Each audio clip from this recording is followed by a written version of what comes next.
Bueno, ¿qué les parece? Comenzamos con una oración y ponemos esta clase en las manos del Señor. Padre Santo, te damos gracias por este día que nos das, te damos gracias por tu gracia, tu misericordia. Gracias por la oportunidad que nos das de poder aprender acerca de tu palabra y más acerca del lenguaje en el cual escribiste el Nuevo Testamento. Y Señor, te pido que nos ayudes a entender con claridad la importancia y la necesidad de hacer exégesis bíblica. Padre, gracias por bendiciones en el nombre de Cristo Jesús. Amén. Antes de comenzar, quiero aclarar otra cosa acerca de la hermenéutica que estaba hablando ayer. Ustedes se acuerdan que me preguntó un hermano, no sé si no vino el hermano, ¿verdad? Que me preguntó. No, yo he llegado. Ah, ¿eres tú? Ah, sí, es cierto, es que traes fuera. Bueno, una cosa que me gustaría clarificar acerca de la hermenéutica, a diferencia de la exégesis, es no solamente la manera en cómo nosotros llegamos a entender el texto bíblico, sino otra característica importante acerca de la hermenéutica es cómo interpretar el Antiguo Testamento y el Nuevo Testamento. Por ejemplo, algunas posiciones teológicas dicen que uno tiene que comenzar desde cero, desde Génesis, todo hacia el futuro y entender el texto de una manera progresiva. Otros movimientos teológicos enseñan algo similar, pero ponen mucho más énfasis en cómo el Nuevo Testamento interpreta el Antiguo Testamento. Y yo creo que con el paso de los años yo he llegado a la conclusión de que no diría la mejor, pero una de las maneras más apropiadas y bíblicas de entender y de interpretar la Escritura es en su contexto original, pero siempre también apoyándonos como los apóstoles también estuvieron interpretando ciertas secciones del Antiguo Testamento. Ahora, hay personas que dicen, no, es que los apóstoles o los escritores del Nuevo Testamento redefinieron algunos conceptos bíblicos o les dieron un sentido que en el Antiguo Testamento era secreto y ahora ellos entienden. Miren, no me voy a meter en esos detalles, pero hay de las dos. Hay cosas del Antiguo Testamento que las tenemos que entender de manera progresiva porque así es como funciona, por ejemplo, la narrativa, algunas profecías, algunos temas que se necesitan entender en ese contexto de manera futura, pero también hay otras cosas que tenemos que interpretar desde el punto de vista de los apóstoles, de la edad apostólica, cómo entendieron algunos textos, por ejemplo, nuestro Señor Jesucristo, cómo utilizar algunos de los salmos, las referencias que a lo mejor, por ejemplo, el autor de Hebreos hace acerca del Antiguo Testamento, pues es importante saber y cuál es la relación que ellos ven en el Nuevo Testamento, en cómo se usaba en el Antiguo Testamento, y hay que ver de las dos maneras. Yo pienso que es una combinación de las dos. La Biblia se interpreta a sí misma. Nosotros no utilizamos métodos foráneos, sino que nosotros usamos la misma Biblia para interpretar la Biblia. Por lo tanto, hay secciones en las que a lo mejor, o más bien los apóstoles o el Nuevo Testamento sí da un poquito de más claridad. ¿Por qué? Porque a lo mejor, no sé, el apóstol o nuestro Señor explica de manera correcta cómo a lo mejor los fariseos o la nación de Israel no comprendieron el significado de ciertos textos. Por ejemplo, la ley, los fariseos, que era algo característico de los fariseos. Ellos creían que ya eran parte del pueblo de Dios por ser ¿qué? Judíos. Por ser judíos. Ellos decían, bueno, pues soy judío, soy descendiente directo de Abraham, pero luego nos damos cuenta que el Señor les demuestra que desde el principio esa no fue la única razón por la que eran pueblo de Dios. La razón específica era porque los que estaban en fe y los que creían en las promesas mesiánicas, los que por gracia habían tenido esa oportunidad y privilegio de creer en los planes y las promesas de Dios, eran parte del pueblo de Dios. Incluso Pablo mismo dice que no todo el que es de Israel. ¿Por qué? Porque hay algunos que no creían en Dios. Perdón por esto. Entonces, vemos de ese aspecto que Jesús no es que está redefiniendo o está dando hay una frase que se llama sensus plenior, o sea, que le está dando un significado más profundo. Eso no es eso, sino que simplemente lo que está haciendo Jesús es demostrándoles y clarificando, haciendo claro cómo se debió haber interpretado el Antiguo Testamento. ¿Me explico? Los apóstoles también hacen todo esto, y de hecho más adelante, si nos da tiempo, yo les voy a enseñar más o menos en la epístola de Gálatas cómo es que parece que Pablo reinterpreta algo del Antiguo Testamento, cuando en realidad no está reinterpretando nada, no está dando una interpretación propia, sino que está dándole la interpretación correcta. ¿Me explico? Entonces, eso lo vamos a ver un poquito más adelante. Pero el día de hoy yo tenía muchas ganas de ya comenzar a hacer exégesis. De hecho, déjenme ver. Les voy a enseñar esto. Mira, esto es de lo que les mandé a los hermanos del Seminario Reformado Latinoamericano. Les mandé todo el currículo. Pero sí, aquí más o menos. Bueno, no importa, yo les voy a enseñar mañana si nos da tiempo o más tiempo. Saludos, hermano. Aquí pueden ver. ¿Sí pueden ver? Está muy chico ahorita. Demasiado. Chico, como le hacen los cubanos. Pero miren, aquí yo voy a enseñarles cómo aquí está el texto. Y de esta manera vamos a estar desglosando cada una de las palabras. Y ojo, de una vez les voy a decir, no vamos a poder ver toda la epístola.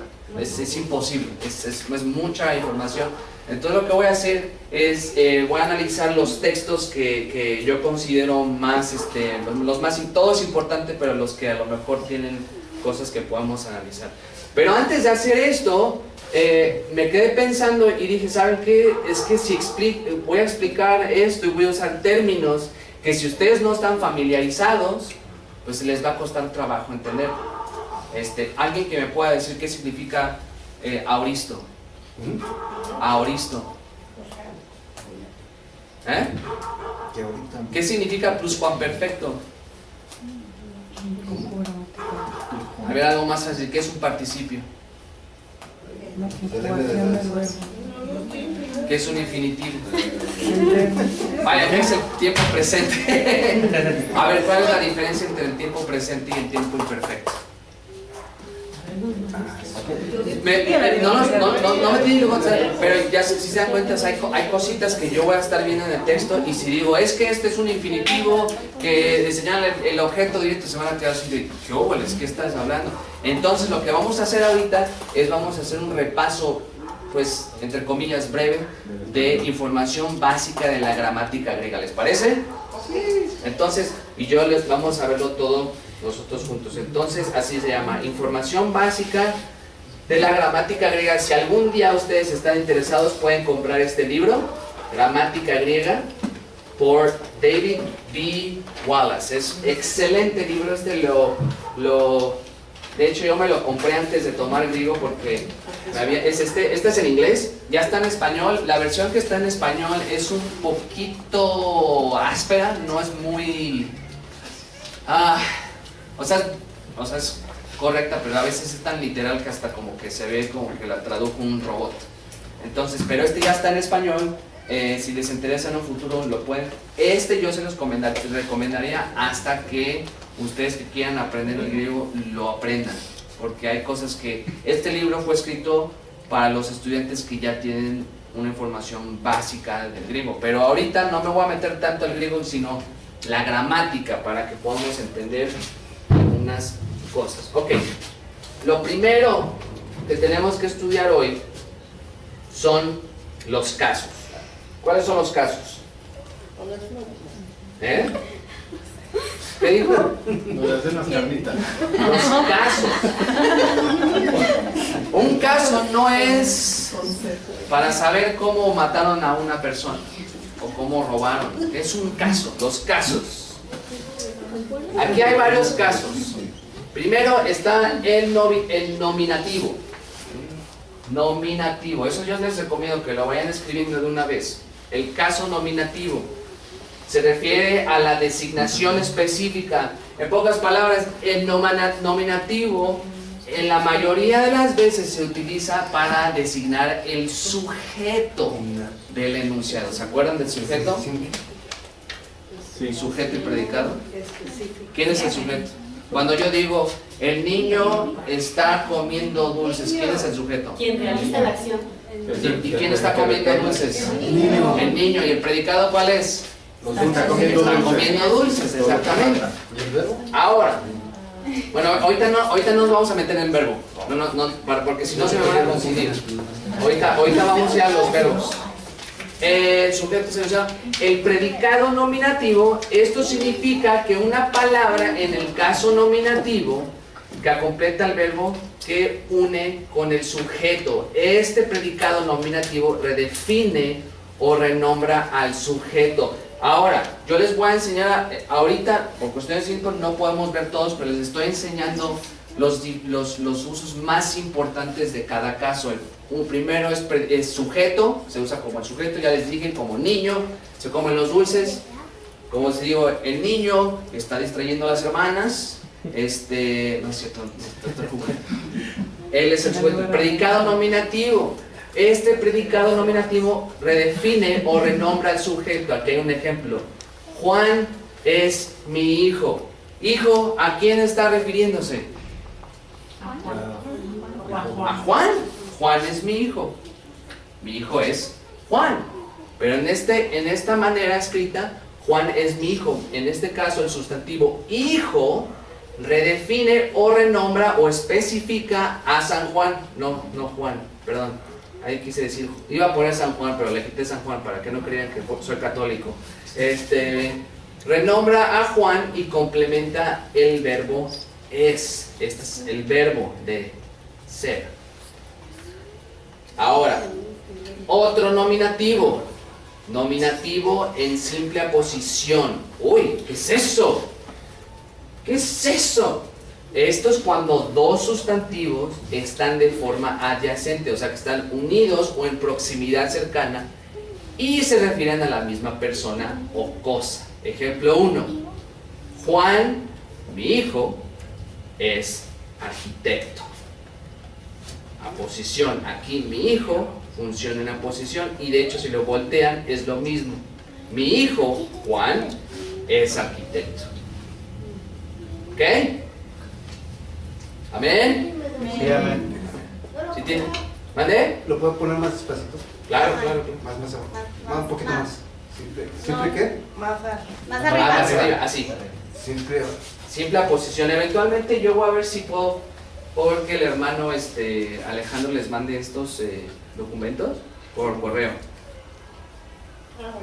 ¿Mande? No, mejor. Es mejor para... ¿Más mejor? Para no distraernos tanto en el... Sí, porque va a ser video. Sí. Sí, ahorita vamos a ver rápido esto. Sí. Bueno, ahora, este es el primer caso, nominativo. Este caso nominativo es el que más se usa en el Nuevo Testamento. El siguiente caso es el vocativo, que es una exclamación o dirección directa. Ahora, dirección simple, usualmente esta palabra se usa para decir Señor o hermano. Y continúa a ser anunciado. ¡Hermano! Wow, ¿escucharon eso? ¿Ustedes se acuerdan cuando los apóstoles estaban en el mar de Galilea y estaba la tormenta? Señor, salve. Maestro. ¡Maestro! ¡Wow! ¡Señor! Esos son vocativos, son exclamación, son dirección simple. Y de hecho es interesante porque el caso vocativo ha sido últimamente cuestionado por los lingüistas, ya que es muy similar en su forma al acusativo que veremos más adelante. Este vocativo no es muy común, solo ocurre en algunos lugares, así que no se preocupen. El genitivo sí es un caso muy común. De hecho, después del nominativo, el caso genitivo es el que más se usa. Y este caso genitivo es el caso de calificación o descripción y ocasionalmente de separación. Ahora, Hay muchísimas maneras en cómo el genitivo se utiliza, pero yo opté por darles al menos 3, no 2. El primero, ahí está. El primero es el genitivo descriptivo. Esto es cuando una palabra es caracterizada caracterizada por o descrita por. Aquí se me olvidó poner o sea, esta palabra es cuando la conectamos con esa idea de que, a ver, no sé por qué no puse ahí un ejemplo, pero podríamos decir, el Evangelio,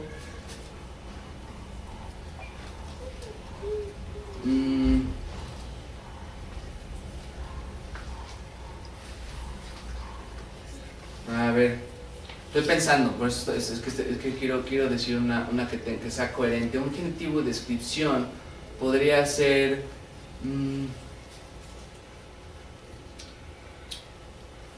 a ver, muy sencillo. El niño de oro. ¿Quién era el niño de oro? Bueno, el niño de oro podría ser, sé que es alguien, pero no se preocupen. El niño de oro, ¿por qué le dirían a una persona, este es el niño de oro? Hugo Sánchez. Por Balino. ¿Era Hugo Sánchez? Era Hugo Sánchez el niño de oro. ¿Era el niño de oro? Si se refiere al fútbol, sí. Bueno, supongamos que es Hugo Sánchez. ¿Por qué le decían el niño de oro? ¿Él era de oro? Por su talento. No, porque jugaba muy bien desde chavo. Era el niño de oro porque lo caracterizaba por ser un buen jugador. Entonces, el niño de oro, podríamos decir, el niño que es caracterizado por el oro, algo así, obviamente lo diríamos de una manera metafórica, pero es más que nada describe al tipo de adjetivo o sustantivo que se puede utilizar. Ese es uno. Si tienen dudas me pueden preguntar. El otro es el genitivo de posesión. El genitivo de posesión es el más común que se utiliza, en especial en la lengua española. Por ejemplo, él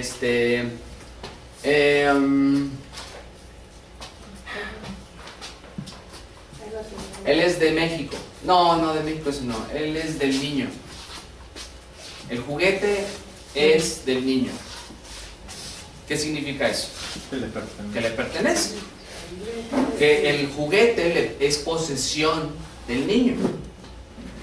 Por ejemplo, aquí lo puse, la iglesia de Cristo.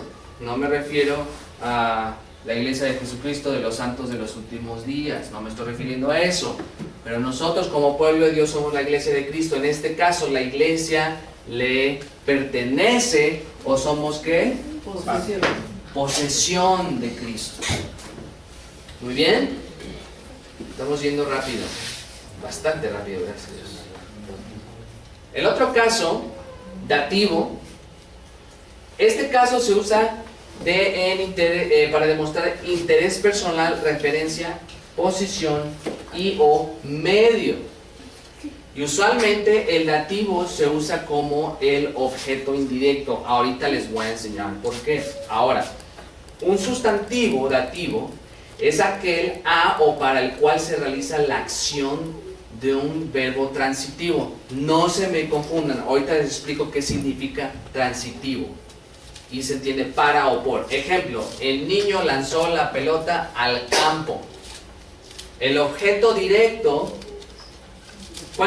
¿qué es lo que está lanzando el niño? La pelota. Ese es el objeto directo. O sea, lo que está directamente ahí.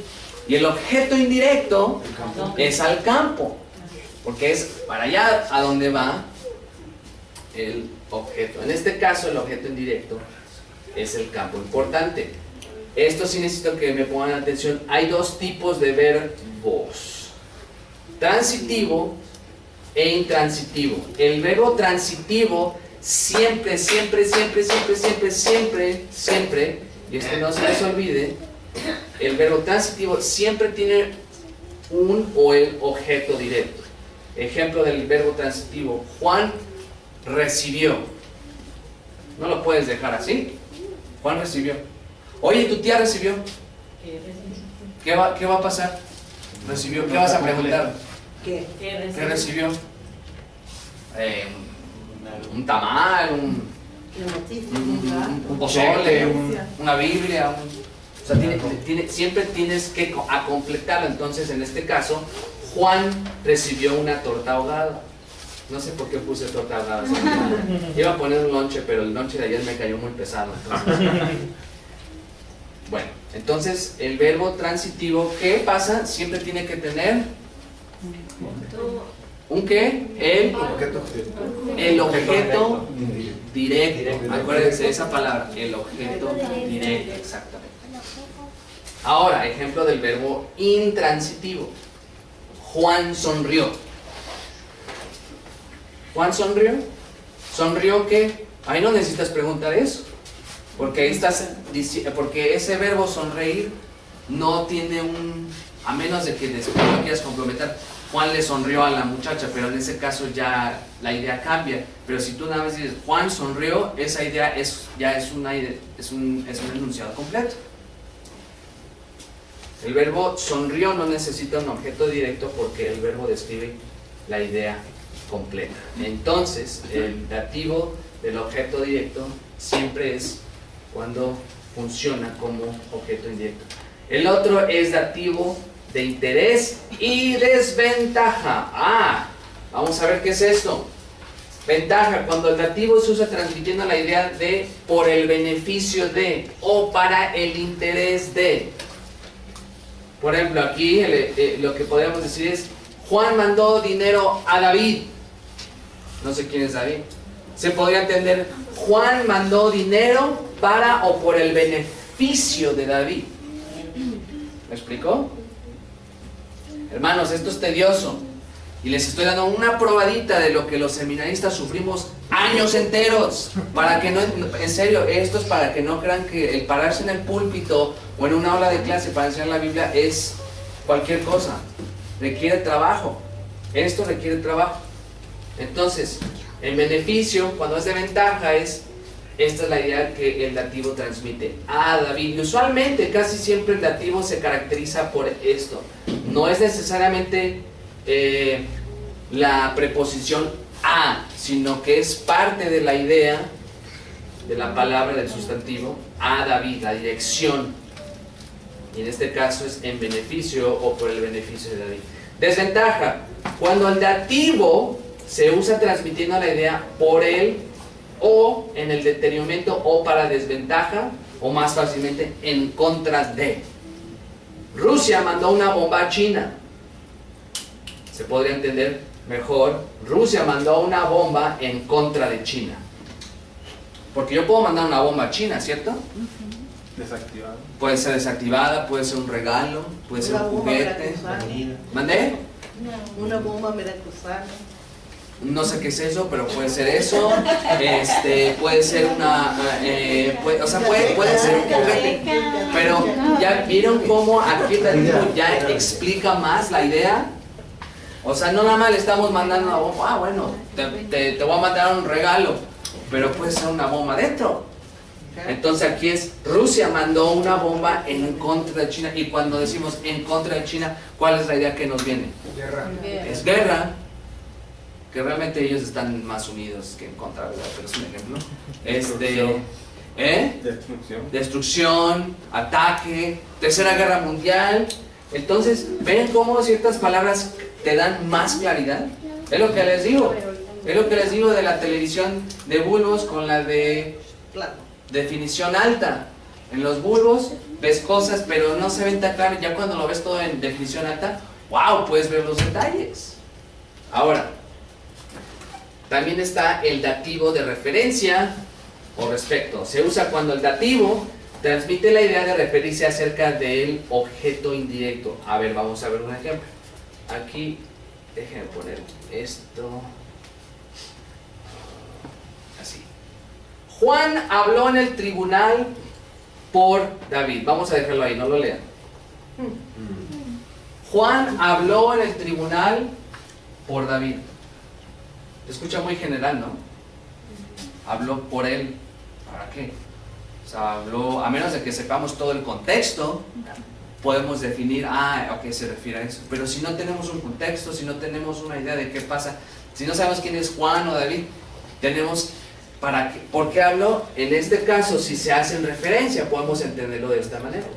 En Juan habló en el tribunal en referencia o respecto a David. ¿Ven? No es de que nada más yo me paré en lugar de David, sino que yo en el tribunal estoy hablando acerca o respecto a David. ¿Ven cómo cambia? ¿Cómo da un poquito más claridad? Es eso. Por David.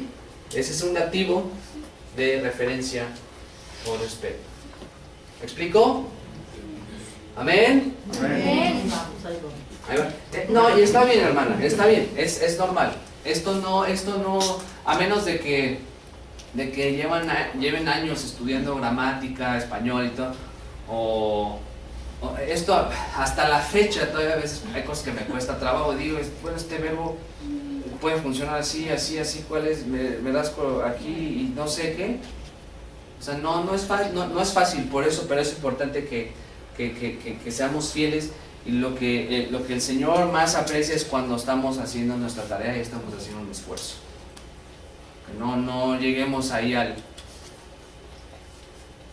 la clase y diga, como lo que me estás contando ayer, Daniel, de un lugar donde el pastor dice, ¿cómo dijo? Hoy me siento que empezó así, que lo tuvieron que cargar y Tomado por Dios.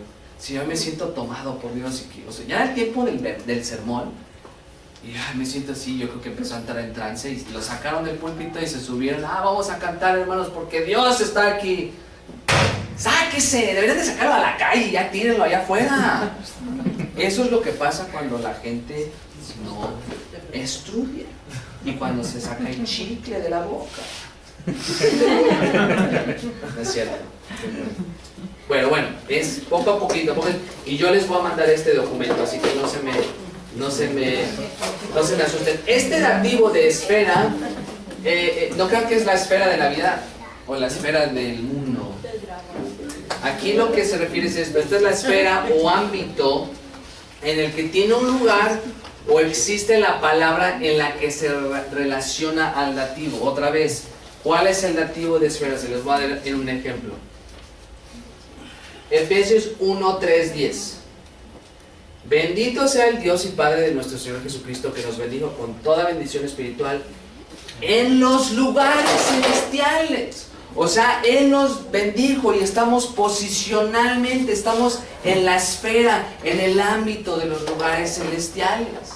A pesar de que vivimos en este mundo, en esta carne, posicionalmente en Cristo ya estamos en los lugares celestiales.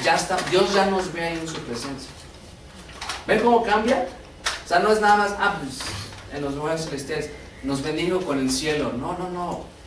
Cuando empiezas a indagar y te das cuenta cómo ese dativo funciona, dices, wow, eternalmente ya estamos, o ya nos ve Dios con Cristo. Vean más adelante, según nos escogió en Él. O sea que estamos posicionalmente en Cristo, pertenecemos a Cristo antes de la fundación del mundo, para que fuésemos santos y sin mancha delante de Él en amor.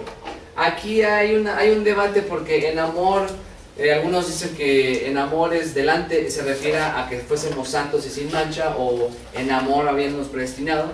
No me voy a meter en ese debate, pero aquí vemos que en amor podemos estar seguros que Dios orquestó todo para nuestra salvación, para que fuésemos santos sin mancha delante de Él, que estemos en amor. O en amor nos predestinó para ser adoptados hijos suyos por medio de Jesucristo, según el puro afecto de su voluntad, para alabanza de la gloria de su gracia, con el cual nos hizo aceptos nuevamente. ¿Quién es el amado? Cristo. Nos hizo aceptos en Cristo.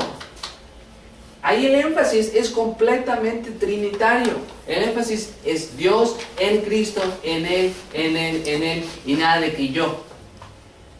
Es que Dios vio que yo, como Dios vio desde antes de la fundación del mundo que yo iba a creer, pues me escogió. Porque Él vio que yo iba a ser pastor, pues me escogió. Sáquese, a ti no te escogió por nada, a ti te escogió por su gracia en Cristo, en lo que iba a ser Cristo, en la esfera, en el ámbito de quién es Cristo. cuando venimos a ser parte del cuerpo de Cristo, ¿en quién somos bautizados? ¿En Cristo? ¿Nosotros somos el cuerpo de quién? De Cristo. De Cristo. Estamos en Cristo. Nuevamente el versículo 7. ¿En quién tenemos redención por su sangre, el perdón de pecados? Déjenme preguntarles algo. ¿Necesité usar comentarios? No. ¿Necesité usar teología sistemática? ¿Necesité citar a Juan Calvino? ¿A Lutero? ¿Qué es lo que usé? La Biblia. Pura Biblia. Esto es algo que todos podemos hacer. Lo que demanda es esfuerzo y trabajo. Es todo. Y la dirección del Espíritu Santo, obviamente. Vean, dándonos a conocer el versículo 9, el misterio de su voluntad, según su beneplácito, el cual se había propuesto en sí mismo de reunir todas las cosas nuevamente. ¿En quién? En Cristo. En la dispensación o en la administración del cumplimiento de los tiempos, así las que están en los cielos como las que están en la tierra. Ahora, vamos a ver lo que es el acusativo. El acusativo demuestra limitación, grado, alcance, y esta es la manera en que más se usa. Se usa muy comúnmente como el objeto directo. Este es el objeto inmediato de la acción de un verbo transitivo. El niño pateó. Si así les dejo ese verbo, pues como que no se entiende, ¿no? ¿Pateó qué? Pero aquí vemos que el niño pateó. ¿Cuál es el objeto directo? La pelota. ¿Por qué es el objeto directo de la pelota? Porque la pelota está recibiendo la acción. No yo, sino la pelota. ¿A ustedes les gusta el fútbol? ¿No te gusta el fútbol? ¿No te gusta? ¿Por qué no? ¿El béisbol? ¿El americano? ¿No te gustan los deportes? ¿Cuál te gusta? Las carreras. ¿Las cosas? La natación. ¿La natación? Ah, pues es que con la natación no le estás pegando al agua. Pero, bueno, me entienden, ¿no? Ya no me quiero hacer muy chistoso. El niño pateó la pelota, el objeto directo es la pelota. ¿Amén? Ok. ¿Alguna pregunta? ¿Alguna duda? ¿Un comentario? Muchas. Sí, yo sé que tenemos muchas. Pero con respecto a lo que acabamos de ver ahorita. Bueno, ya vimos la importancia de por qué deberíamos de aprender, porque nos abre el panorama más ampliamente de la palabra. O sea, podemos ver más con claridad. Y no nada más estamos... ¿Mande? ¿Cómo debemos de saber leer? Ese es un punto muy importante. Es lo que mi hermano Adrián decía, o sea, hay que leer lento. Aquí no son carreritas de a ver quién se lee la Biblia entera más rápido. De hecho, hace muchos años me acuerdo que alguien había hecho un concurso en una iglesia de a ver quién leía la Biblia más rápido. Y honestamente, si nos ponemos a pensar, bueno, no es pérdida de tiempo porque estamos leyendo la Biblia, ¿cierto? Pero en sí la motivación es una pérdida de tiempo. El motivo. A ver quién la lee más rápido. Prefiero leerla en toda mi vida detenidamente y que entienda y sepa cómo poner en práctica, al leerla 30 veces en un año y que no se me quede nada. No, mira, yo les había dicho, la palabra de Dios te sirve para dos cosas. Una, para salvarte y ablandarte, o para condenarte y para endurecerte. Entonces, la Biblia no es un juego, no es ahí de que ay, bueno, hoy voy a leer mi Biblia, mi tiempo devocional, y en lo que la leo porque, o sea, está bien que nuestros papás la pidan, pero la tenemos que leer porque queremos conocer a Dios. Soy pecador, somos pecadores, desde el momento en que nacemos somos pecadores, y Dios es santo, y si Dios es santo y justo, ¿qué le tiene que hacer al pecado? Chicos, cuando un juez ve que un tipo llega que mató a una persona, el juez, ¿qué le tiene que hacer al asesino? Lo tiene que condenar. ¿Por qué? Porque mató a alguien. Nosotros desde que nacemos con pecado, y nosotros merecemos un juicio. Sin embargo, gracias a lo que Cristo hizo en la cruz, Él tomó nuestro juicio, satisfizo ese juicio de Dios, y a través de su vida y de su obediencia, Él satisfizo, bueno, perdón, esa palabra es muy... No, es satisfizo. Se dice satisfizo, pero es una palabra un poquito difícil que la entiendan los niños. Él cumplió A Dios le gustó. a Dios le gustó que Jesús haya vivido una vida perfecta y de que Él era su Hijo para tomar la cruz. Y si creemos en Él, Dios nos ve a través de quién es Jesús. Y ya no merecemos, ya no vamos a recibir condenación, como dice Romanos. ¿Recuerdan? En Cristo, ¿qué? Ya no hay condenación. Entonces, miren, hermanos, esto de leer la Biblia no es nada más ahí, escuelita bíblica de vacaciones, sino que hay que demostrarle a los jóvenes, a los niños, a los hermanos, de que es para conocer más a Dios, conformarnos más a la mente de Dios. ¿Amén?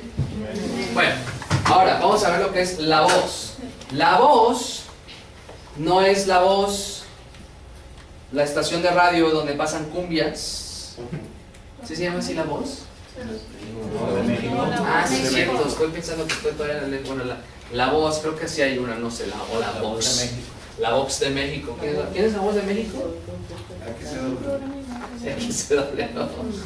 La Voz del Sol de México. ¿Quién es el Sol de México? No es la voz de Luis Miguel. Ahora, ¿qué indica la voz? La voz, como el sujeto, está relacionado a la acción o al estado expresado por el verbo. Y en el griego hay tres. ¿Se acuerdan cuáles les dije? Ahí ya se los regalé. La activa, pasiva, y no es la de niños. Neutro, gracias. La voz activa. A ver, ¿qué significa la voz activa? ¿Quién tiene una idea? ¿El sujeto qué?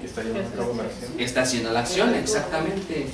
Está haciendo la acción, aquí lo vemos. La voz activa, el sujeto realiza, produce o experimenta la acción o existe en el estado expresado por el verbo. Vamos a ver algunos ejemplos. Juan pateó la pelota a la casa. Aquí el verbo pateó está en la voz activa porque él es el que está haciendo la acción de patear. Exactamente. Otro ejemplo. Juan construye o produce, construye. Juan produce o construye una bolsa para sus libros. ¿Cuál es el verbo aquí? Exactamente. Construye y está en la voz activa porque él está haciendo la acción. Ahora, ahí les doy una un poquito más interesante. Juan está triste. Activa es el estado. Exactamente. Porque aunque él no está causando una acción, él está en el estado. El sujeto está en un estado de ¿qué? De tristeza. Exactamente. Juan existe o está en el estado. Bueno, decimos existe para no ser redundantes, pero es Juan existe en el estado de tristeza. Entonces la voz activa es el sujeto realiza la acción. La voz media. ¿Qué es la voz media? Esta sí no la van a saber. ¿Pero qué se imaginan? La voz media. No es de que haces una acción a medias, pero ¿qué se imaginan más o menos? Participa, pero no es el que recae la acción. Muy bien. Por ahí va la cosa, exactamente. La voz media, en la voz media el sujeto realiza o experimenta la acción expresada por el verbo en la manera en la que enfatiza la participación del sujeto. El sujeto actúa con un interés personal. Vamos a ver unos ejemplos. Juan pateó la pelota por sí mismo. Aquí el verbo está enfatizando, o más bien el verbo medio, la pelota por sí mismo. Pateo por sí mismo. De hecho, esto se entendería mejor si pateo está mejor así. Pateo por sí mismo la pelota. ¿Por qué? Porque está enfatizando la acción en la que el niño está, o Juan, pateó la pelota. ¿Me explico? ¿Sí me explico? La voz media realmente no, creo que no estoy muy seguro si la usamos mucho en el español. Para especificar. ¿Mandé? Para especificar directamente a la... Exactamente. Usamos para especificar, sí lo usamos, pero también lo usamos con pronombres relativos, es para sí mismo, a sí mismo, por sí mismo. Esto ya es otra cosa que no me quiero meter porque no quiero que nos confundamos. Pero otro ejemplo. Esto igual aquí lo puse mal. Juan, ¿qué? Construirá por o para él mismo una bolsa para sus libros. Aquí lo que está enfatizando Juan es que él va a construir porque tiene un interés personal. ¿Cuál es su interés? Construir la bolsa para él mismo, o más bien construir para él mismo, por él mismo, una bolsa para sus libros.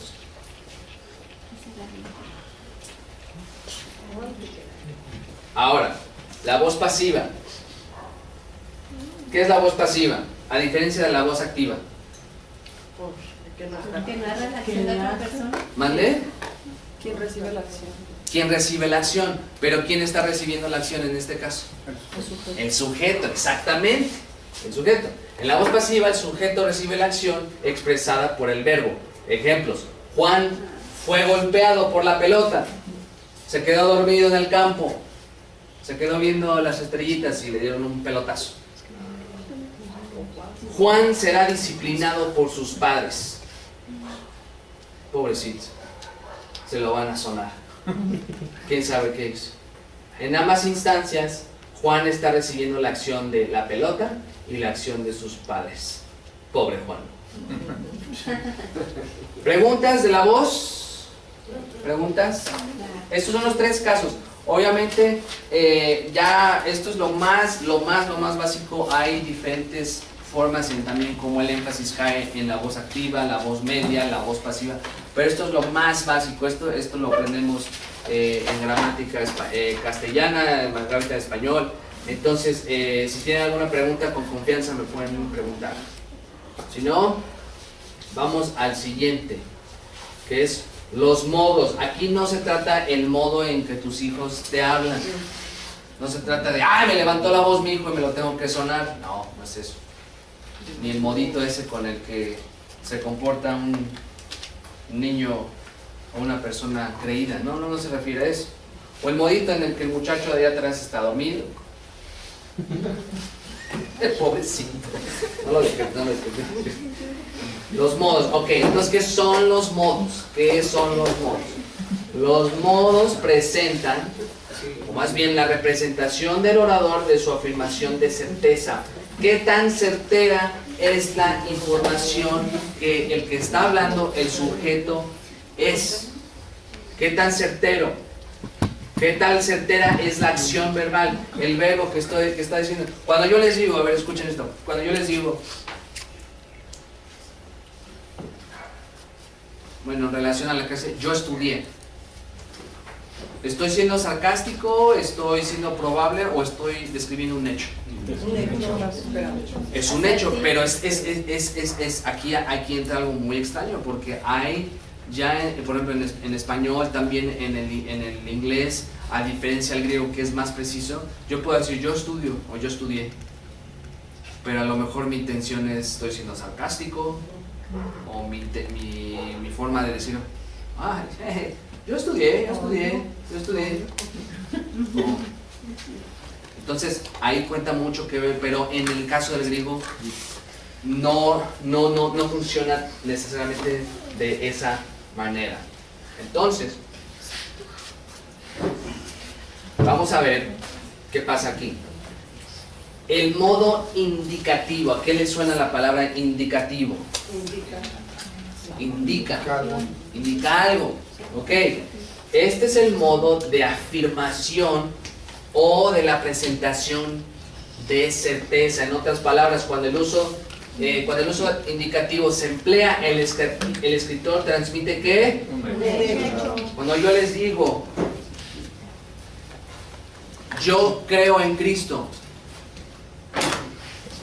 ¿estoy siendo probable? ¿Sarcástico? No, esperemos que yo estoy explicando un hecho. Cuando nosotros como cristianos decimos Jesucristo es el Señor, ¿qué es? Es un hecho. No estamos diciendo Jesucristo probablemente no, ese es un indicativo. Aquí se los acabo de dar. Jesucristo es el Señor. El verbo demuestra un hecho, no algo potencial o algo probable. Otro ejemplo, ¿se acuerdan? Yo soy el camino y la verdad y la vida. Nadie viene al Padre sino por mí. Imagínate que ahí el Señor les hubiera dicho a los apóstoles, tal vez yo soy. Si yo fuera el camino, nadie vendría al Padre. Pues no te transmite esa certeza. Pero cuando vemos el texto griego y vemos que el verbo yo soy y el verbo venir están en el indicativo, te demuestra que certeza, que no. Aquí lo que está demostrando nuestro Señor, que Jesús mismo presenta que Él es el único medio de salvación eterna que Dios proveyó. Nadie tiene la capacidad de llegar a Dios si no es exclusivamente a través de Cristo. ¿Ven cómo una palabra tan, entre comillas, simple nos da un claro más entendimiento? Ahora ya les di el fundamento de la inspiración. Si la palabra de Dios es inspirada y creemos en la inspiración y es inerrante, ¿qué estamos viendo aquí? Que es un hecho, es una verdad. Esto no es un juego. Y cuando la gente escucha esto, ellos ya no tienen excusa para decir, bueno, yo me voy a ir allá a ver mis costumbres, a ver si el santo niño de Antorcha me va a responder en mis oraciones. Nada. Aquí cuando ven esto no hay excusa alguna. Ahora, el modo subjuntivo. El modo subjuntivo es interesante porque de hecho en español es muy raro que se use. De hecho casi nunca lo usamos, pero ahorita les voy a dar un ejemplo. Tampoco en inglés, porque usualmente, escuchen esto, usualmente utilizamos el indicativo para dar intenciones como este. Ahorita les voy a enseñar. Este modo generalmente representa la acción verbal o estado como algo incierto, como algo probable. Sin embargo, me voy a brincar aquí, bueno, el optativo ahorita se los voy a explicar. Se amplía para incluir lo posible, hipotético e imposible. O sea, no es nada más, cuando uno usa el modo subjuntivo, no es nada más algo probable, pero a veces puede ser algo probable, tal vez no es muy probable, o algo posible, algo hipotético, o incluso algo que no va a pasar. Este modo usualmente se usa para tres formas básicas, aunque son muchas más.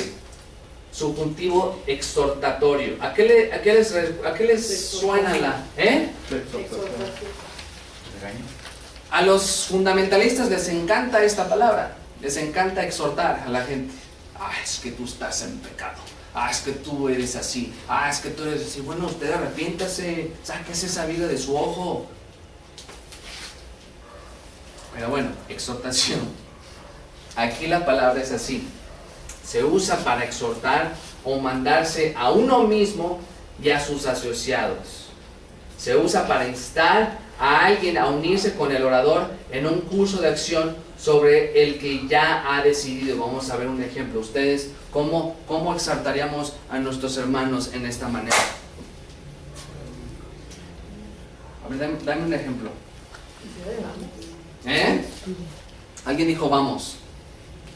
¿Vamos a qué? Hermanos, ¿vamos a qué? A terminar. Vamos a terminar el curso. Ese es un subjuntivo de exhortación, exhortativo. Hermano, vamos a orar.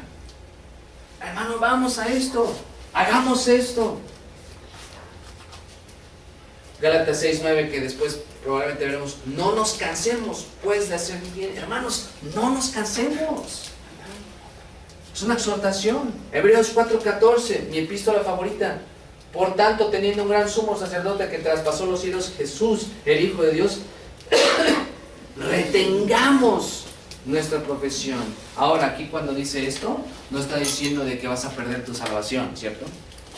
No está diciendo, es que si no la retienes, entonces no vas a perder. Muy simple, si no retienes esa profesión, ¿qué significa?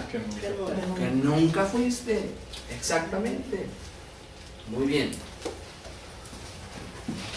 Este subjuntivo de negación enfática es probablemente una de las maneras más importantes en la que el subjuntivo se utiliza.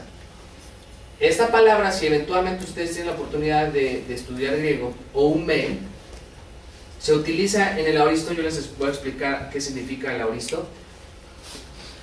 Y sirve para esto. En Gálatas 5:16 dice, digo pues andad en el Espíritu y no satisfagáis los deseos de la carne. Estamos hablando de una negación enfática. Por lo tanto, explíquenme qué significa y no satisfagáis. Es una negación enfática. No te sientas bien. Más fuerte que eso. No le des Aunque la sí, razón, aunque no sí le es des cierto. la razón al pecado. ¿Cómo? No le des la razón. No le des la razón al pecado, ok. Pero ¿qué más? Estamos hablando de No lo busques, no lo busques, no le hagas caso. o sea, es algo, Así muy o sea, no es nada más, hoy no lo hagas. Te sugiero que no lo hagas. No te complace. No te complaces, no es una sugerencia. no camines por ahí. orden Que no hay otra opción. Una orden. Que no No hay hay otra opción. Esa me gusta, que no haya otra opción, esa me encantó. ¿Por qué? Porque esta negación es extremadamente fuerte, ya que transmite la idea de ni siquiera sea una posibilidad, ni siquiera consideres la idea de acariciar, de irte a jugar con la carne. ¿Se están viendo? Porque a veces algunos dicen, no, es que yo no voy a hacer eso, pero en su mente, ¿qué están haciendo? Ya están acariciando, pues a lo mejor hoy voy a hacer esto, voy a ver esto que no debo, y ya estás acariciándolo. Pablo dice, ni siquiera hagas eso. Miren, hermanos, vamos a ser sinceros, hay tantos fariseos en nuestras iglesias que viven así, con sus sábanas ahí, véanme qué tan santo soy, pero acá, bien cochambrosos. Bueno, no lo estoy haciendo, no estoy en pecado, pero ¿qué tal está tu corazón y tu mente? Estamos jugueteando ahí con la idea de, pues esta hermanita está bien bonita, está bien guapita, y no lo voy a hacer porque, ¿se me explico? Y Pablo está diciendo, hermanos, digo pues, andad en el Espíritu, estad en el Espíritu, y no satisfagáis, ni siquiera consideres la posibilidad de llegar ahí. ¿Se dan cuenta cómo cambia la idea? ¿Cómo es una prohibición así de wow? O sea, esto no es un juego. La santidad y el andar del Espíritu no es un juego, hermanos. Es una verdadera expectativa que Dios tiene hacia su pueblo. ¿Me explico? Entonces, esta es una negación enfática. El subjuntivo prohibitivo, y ahorita nos vamos al break, es similar, pero tiene unas ideas diferentes. Por ejemplo, cuando la negación se utiliza con un aoristo subjuntivo, transmite la misma idea de un imperativo de prohibición. No significa, escuchen esto, no significa simplemente, no deberías de hacer esto, amigo. Por ejemplo, cuando tú te picas la nariz, te da mucha comezón, como yo ahorita sí. Te dice un profesor o tu mamá, hijo, no te piques la nariz. Como que es una sugerencia, pero pues no deberías de hacerlo. Opcional, ¿no? No es como algo opcional. Alguien se picó el ojo ahí, yo creo. Entonces no deberías de hacer eso, sino que no hagas esto, punto. No lo hagas. Así de simple. No preguntas, no dices, no haces, sino cuando vemos este subjuntivo de prohibición, es algo que es absoluto y tiene la misma idea o carga la misma idea de una acción, de un mandato, que ahorita lo vamos a ver Autoritativo. más adelante, exactamente, algo autoritativo. Y bueno, este me voy a esperar porque el optativo pasa muy poco en el Nuevo Testamento, muy poco, pero algunas de las veces que más se usa, tiene un propósito muy importante. Pero ¿qué les parece si vamos a tomar un break? Y regresamos en ¿cuánto tiempo? 5. 10.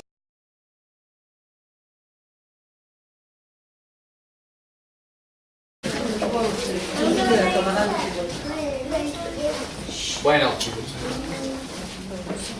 vamos a hacer el examen ahorita, a todos. ¿Sí? Sí. A ver, ¿qué significa? ¿Quién dijo sí? ¿Cuál es la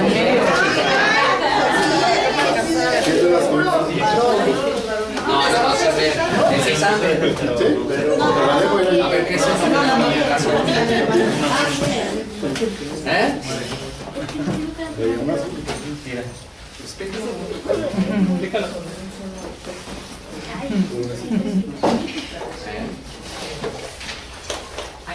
Te doy chance.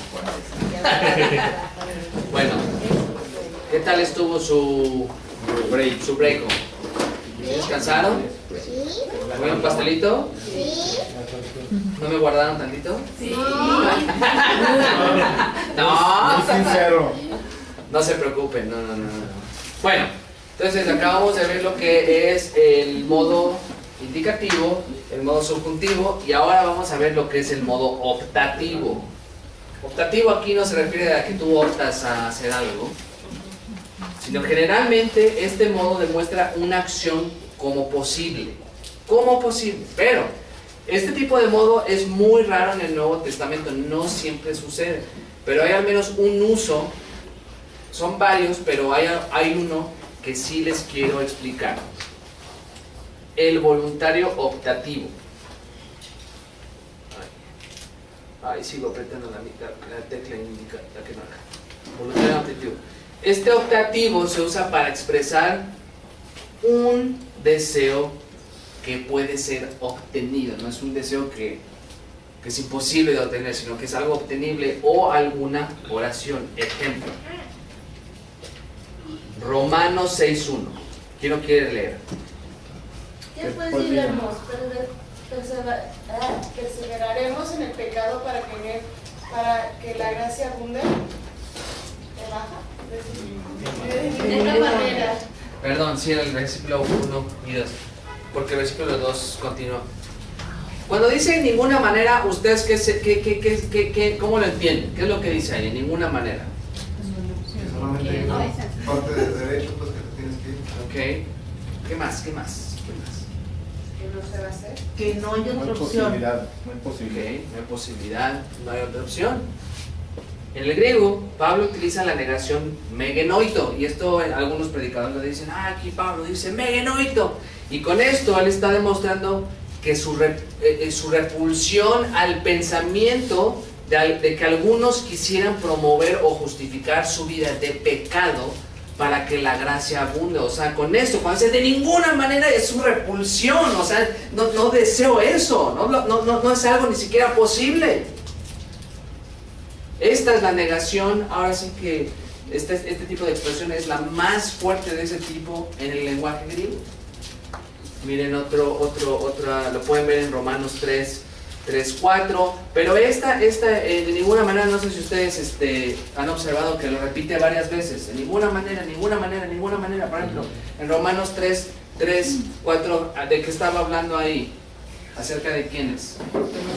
De los judíos. Entonces, los judíos, en el contexto que está hablando Pablo, fallaron al pacto que Dios había establecido con ellos. Y dice, ya porque fallaron ellos, entonces ya significa que Dios es infiel, o él falló al pacto. Y después, ¿qué dice? ¡En ninguna manera! Aborrece esa posibilidad de que piensen eso. Entonces, esa es la idea que él está compartiendo con el optativo. Y es el que más, yo diría, al menos por ahora, yo diría que es el más importante que deben de entender ahora. Ahora, el modo imperativo. ¿Quién se acuerda cuál es el modo imperativo? Autoritativo. A ver, ¿qué es un imperativo?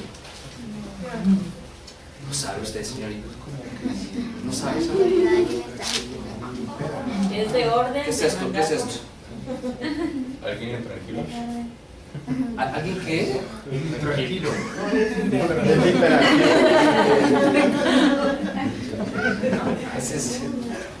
A ver, ¿qué es? No quiero. ¿Cómo? Bueno, ¿qué es un imperativo? Ah, ya te vi, te estás escondiendo atrás de la libreta. A ver, usted joven está muy calladito. ¿Qué es un imperativo? Un modo de ordenar una... A ver, dilo más alto para que todos escuchen porque lo está diciendo bien. Un modo de ordenar o decir algo o una orden. Exacta. Uf. Ya te puedes ir, mi hermano. Ya pasaste. No, no es cierto. Es cierto. Es una orden, es un mandato.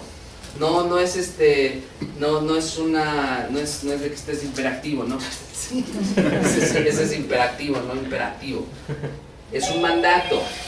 El uso general del imperativo es para ordenar, como dice Dan, que una acción sea hecha a completada. Déjenme preguntarles esto. ¿Los hijos pueden ordenar a sus papás? No. Entonces, ¿es de dónde a dónde usualmente?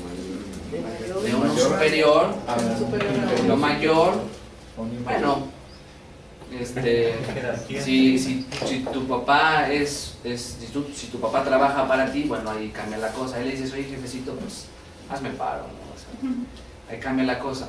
Pero usualmente los mandatos son de alguien que está con más autoridad a alguien o que tiene un rol diferente. También puede ser en relación al rol. Bueno, iba a dar un ejemplo, pero no quiero extenderme mucho. Ejemplo, Mateo 3, 1, 2. ¿Quién quiere leer esto? En aquellos días vino Juan el Bautista predicando en el desierto de Judea y diciendo: arrepentíos, porque el reino de los cielos se ha acercado. Esto es lo que hablamos ayer. Aquí Juan el Bautizador, que es una traducción que me gusta más, porque de aquí luego se agarran los bautistas para decir, ¿ves? Desde ahí los bautistas existen. No, no es cierto. No es cierto. Él era Juan el que bautizaba o el bautizador. Cuando vemos este texto, ¿qué es lo que le está diciendo a la gente ahí? ¿Les está sugiriendo? Una orden. Mira, ¿esa orden de quién viene? De Dios. ¿De Dios? ¿Y esta orden a quién se la está dando? A todos los impíos. ¿A Todos, a todos. cuántos? A todos. ¿Dice ahí a los escogidos? No, a ¿O a todos. los predestinados? Ahí está diciendo a todos. A todos. A todos. Es una orden que le está dando a todos los que estaban en ese momento. Es una orden general. Vean, primera de Juan 2:15. ¿Quién la quiere leer? No améis al mundo y las cosas que están en el mundo. Ustedes han conocido hermanos en las iglesias que luego están afanados a lo que está en el mundo, ¿no? Les encanta el mundo y ahí como que tienen un pie en el mundo, tienen un pie en la iglesia, un pie en el mundo, o como yo digo, son a veces cristianos de domingo. Aquí cuando Juan dice no améis, ¿qué significa no améis? O decíais. No amar. No ames, punto, no ames. Y esta palabra améis, ¿ustedes se acuerdan más o menos qué palabra de amor está utilizando? ¿Qué palabra griega? No sé si alguna vez han escuchado las diferentes palabras. ¿No han escuchado? No. ¿Han escuchado la palabra ágape alguna vez? Y ágape es un amor, ¿qué? No, ese sería fileo, como el fraternal entre yo con ustedes, yo los amo como mis hermanos. En ciertas instancias sí podría ser ágape porque podemos sacrificarnos por nuestros hermanos. Entonces aquí lo que está diciendo es no améis, no ames, no demuestres un amor en el que todo tu yo está envuelto en el mundo. Pero ojo, esto no significa que ya puedo ser todavía amigo del mundo. No está diciendo eso. Aquí lo está diciendo en contra de los gnósticos que decían, bueno, tú puedes ser salvo y vivir como tú quieras porque como lo material todo es corrupto, pues no importa, ¿no? No. Aquí dice no ames, punto. Al mundo, ¿ni qué? Ni las cosas que están. Ni las cosas que están en el mundo. Ahora, aquí no se refiere a los árboles o a la gente, sino que se refiere a qué? El pecado. Al pecado, las cosas corruptas del mundo, todo lo que está bajo el sistema del pecado, del enemigo, de Satanás, punto. Si no, nos da un claro mandato de que los creyentes no amen al mundo. Amén. Entonces esos son los modos más importantes. Ahora vamos a ver el tiempo. Esto no significa que tienen que ver sus relojes y digan ya nos vamos porque estoy cansado. Si no es el tiempo que en que esté la acción. exactamente el tiempo, o lo podríamos decir la acción, el tiempo en el que está la acción verbal. Se hizo antes, después, eventualmente, hace mucho. Ahora, ¿cuántos de ustedes se pueden acordar de los tiempos verbales en español al menos?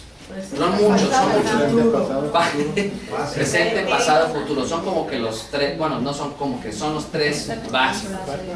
Pero también está el pretérito, propretérito, pospretérito, ¿cuál otro? Presentismo, presente, Perfecto, simple, pluscuamperfecto. O sea, ¿ven lo complicado que son? Miren, les voy a decir esto, hermanos. Cuando Dios confundió los lenguajes en la Torre de Babel, lo hizo de una manera magistral. Lo hizo de una manera magistral, porque vean cómo hay tanto. Si a veces entre familiares dices algo y no te entienden. Oye, mi amor, yo pienso que hay que hacer eso. Ajá. Y llegas y hizo algo completamente contrario. Oye, pero yo no te pedí eso. Ah, es que te malentendí. Pero hablamos el mismo lenguaje. Imagínense ahora con el griego. No, pues ya valió. Entonces hay muchas cosas que debemos de poner atención. Todos estos aspectos, los casos, los modos. ¿Qué más hablé? ¿Mandé? La voz, gracias. Todo eso, como lo que me mandó hace temprano David Alan Black, del que escribió el libro de griego, dice, todas estas características del lenguaje fueron inspiradas por Dios. Hay una razón por la que Pablo, Pedro, Santiago, el autor de Hebreos, Judas, utilizaron este tipo de tiempos, voces, verbos, por una razón, y Dios las inspiró. Entonces cuando, pues no importa qué verbo sea, ¿qué estamos diciendo en cierta manera? Menosprecio. ¿Eh? Menosprecio. Menosprecio, pues qué importa lo que dijo Dios en cierta manera. ¿Es tiempo pasado o futuro esto? No importa lo que dice ahí la Biblia. No, hermanos, hay que poner atención. Es por eso que debemos de leer la Biblia cuidadosamente. Ahora, el tiempo presente. ¿Cuál es el tiempo presente? Usualmente es este momento. Este tiempo retrata la acción como un evento interno o progresivo, sin tener en cuenta el principio o el final. Ahí no estás pensando si va a terminar al ratito o va a terminar, o sea, cuándo comenzó, sino lo que está pasando en este momento, en general. Ahora, vamos a ver ejemplos. Como se puede dar cuenta, ¿alguien se llama aquí Juan? ¿No? Qué bueno, porque usé Juan, no sé por qué. Juan juega fútbol. Este tipo de presente, se le llama como presente nómico y establece un hecho. Aquí no está diciendo cuánto tiempo está jugando en este momento, cómo lo está haciendo. Él simplemente está estableciendo el hecho de que Juan, ¿qué? Juega fútbol. Otro es Juan juega continuamente al fútbol. Nos demuestra este tipo de presente, demuestra que algo se está haciendo continuamente. De hecho, a lo mejor algunos podrían estar en desacuerdo conmigo, pero en el texto que acabamos de leer, primera de Juan 2:15, no améis al mundo ni las cosas que están en el mundo. El que ama al mundo, esa frase es presente, y yo pienso que es un presente iterativo. El que ama continuamente, el que se caracteriza por una vida que ama constantemente al mundo.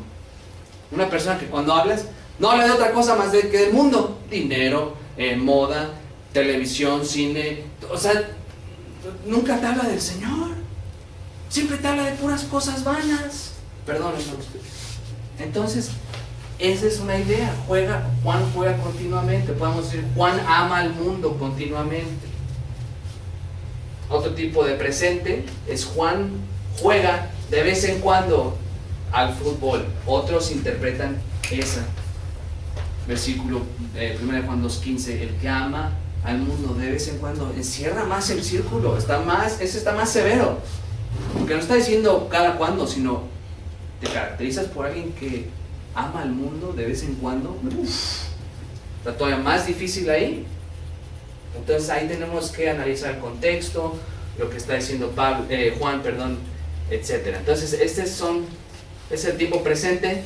Son 3 usos básicos, hay muchos más, no son nada más estos, pero hay muchos más, pero es importante que los entendamos el día de hoy. El imperfecto. ¿Qué significa tiempo imperfecto? A ver, ¿qué se imaginan? ¿Cuál es el imperfecto? ¿Ah?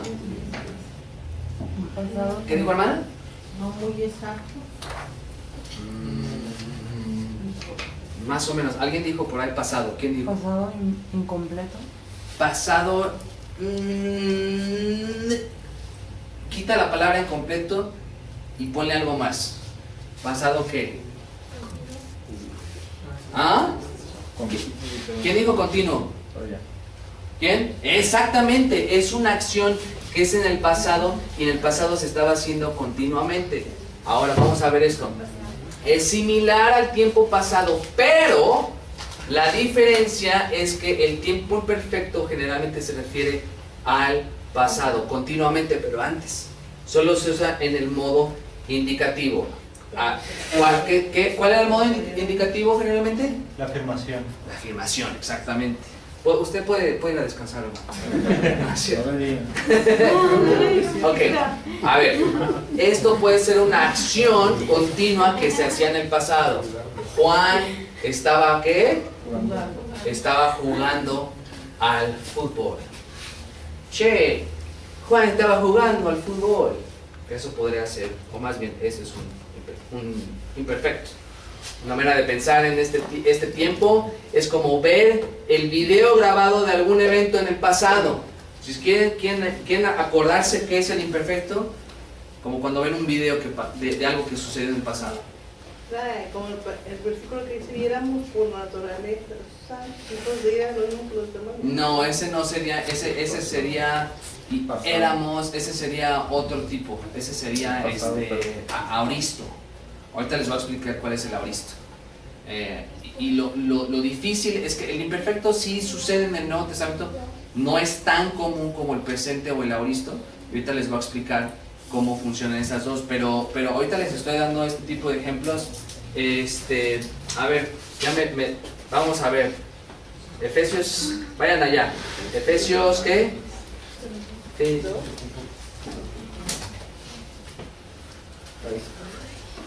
Efesios 2. Y los dio vida a vosotros cuando estabais muertos en vuestros, ¿qué? Delitos. ¿Ese es el versículo que usted estaba citando, hermana? Sí. En los cuales anduviste en otro tiempo, pero ahí está hablando del pasado. Y éramos por naturaleza hijos de ira y mismo. Sí, peripateo. Sí, andabais. Es algo que está viendo, o sea, esa era una acción que tú habías hecho en el pasado, que tú lo hiciste.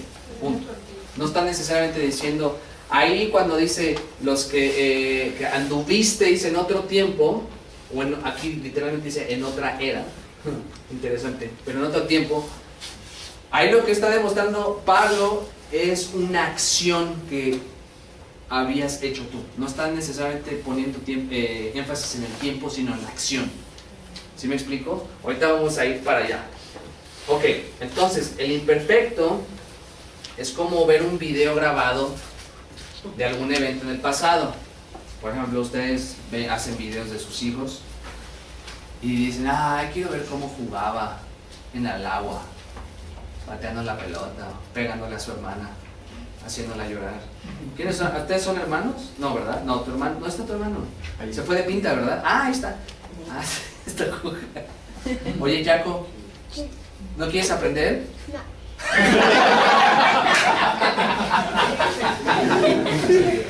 Vas a ser pastor, ¿eh? Tú vas a ser pastor cuando te... No digas no, porque yo decía no. Entonces, esa es la idea, que algo que sucedió en el pasado y estaba siendo continuo. Aunque fue algo que pasó, lo estás viendo, observas cómo sucedía todo. Ok, entonces ese es el imperfecto. El aoristo. Este tiempo presenta la acción como completada o terminada y la presenta en su totalidad. Usualmente presenta una acción terminada en el pasado y en el modo indicativo, aunque hay veces, ojo, no porque sea un verbo acompletado, no porque sea un verbo aoristo significa que es siempre en el pasado, puede referirse a algo en el presente también, o incluso en el futuro. Es raro, pero el aoristo no se enfoca necesariamente en el tiempo, sino en la acción.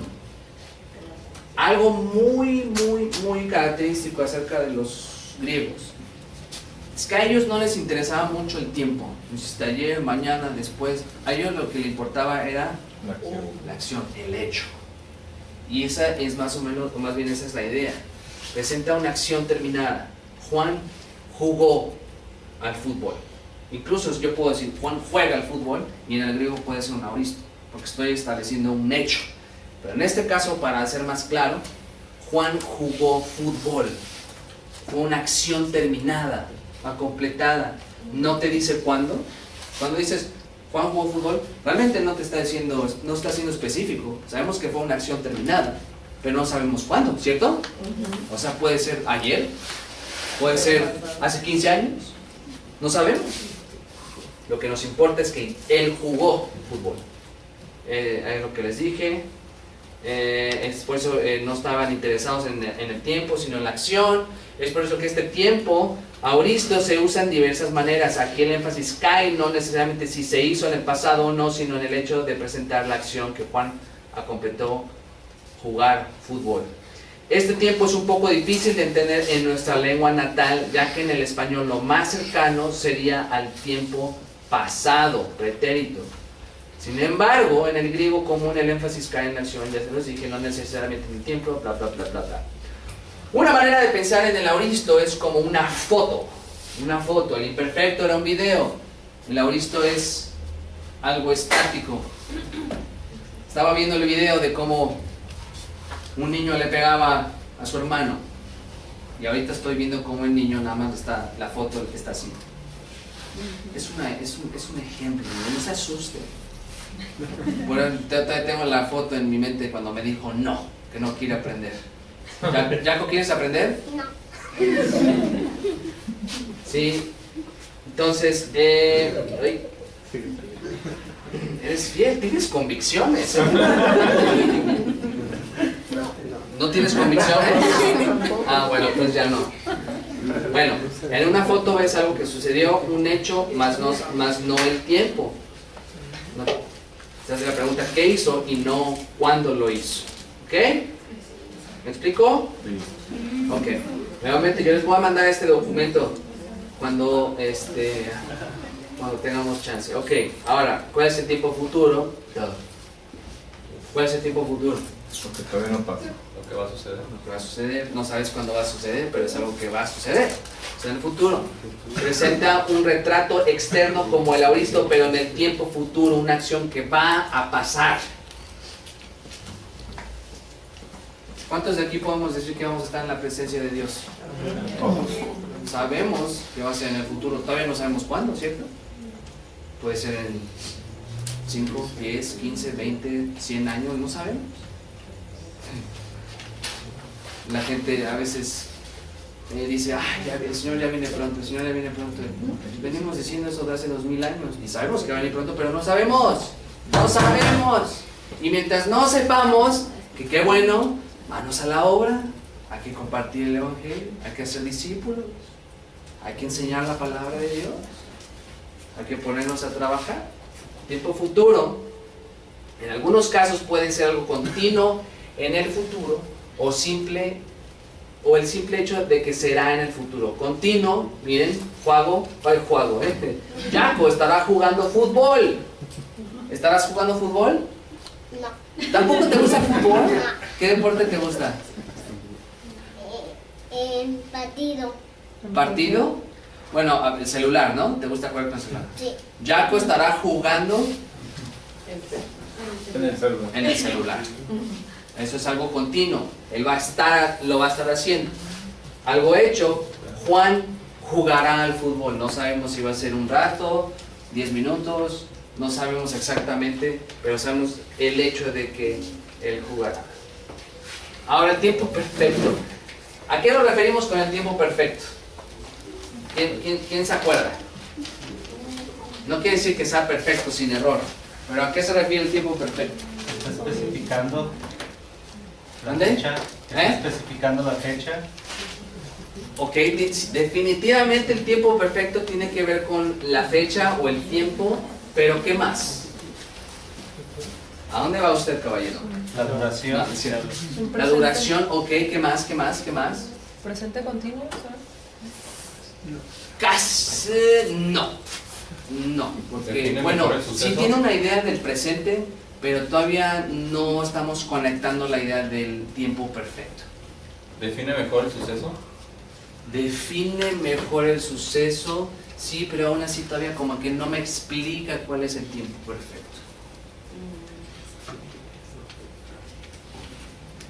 ¿Qué nada más? ¿Qué nada más? Define- 4, 5, 6.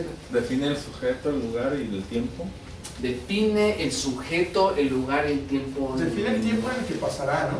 Por ejemplo, estará jugando tanto tiempo. Ya es un futuro, pero define el tiempo específico, lo delimita.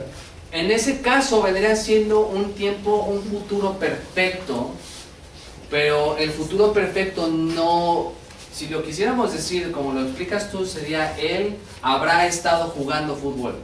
Pero es un tiempo un poquito extraño y en el griego no sucede. En el griego el tiempo perfecto, ahí les va. Muy bien, vamos por buen camino. El tiempo perfecto describe un evento en el cual la acción está completada o terminada en el pasado, pero cuyos resultados existen o continúan existiendo en el presente. Nuevamente, algo que sucedió en el pasado, pero que hasta el día de hoy seguimos viendo los resultados.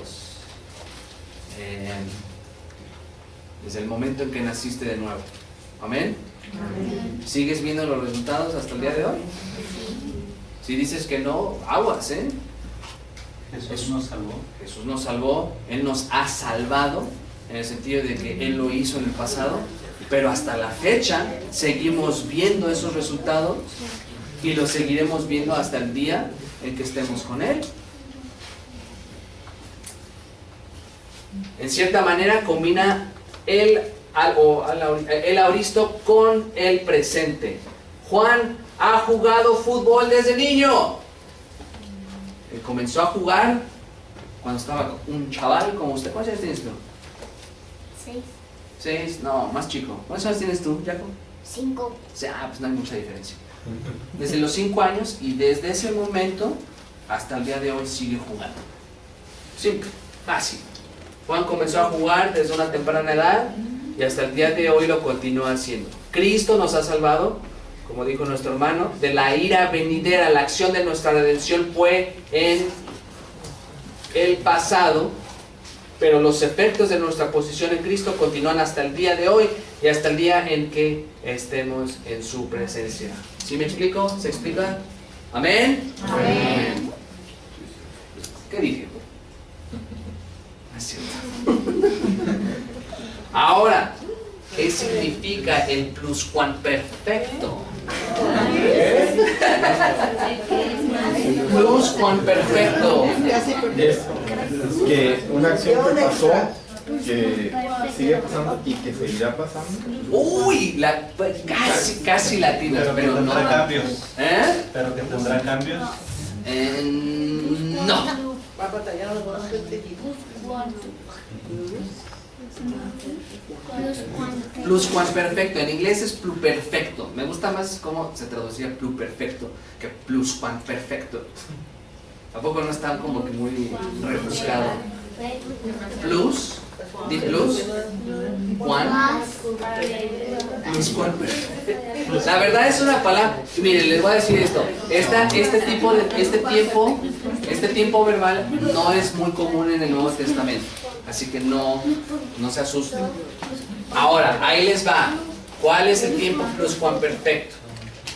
Es como la idea del perfecto, pero los resultados continuos no ocurren hasta hoy, sino que continuaron ocurriendo en el pasado y terminaron en el pasado. No es como el imperfecto, porque en el imperfecto, ustedes se acuerdan, es una acción continua en el pasado, pero no sabemos cuándo comenzó y cuándo terminó. O sea, ahí estuvo, no sabemos cuándo fue.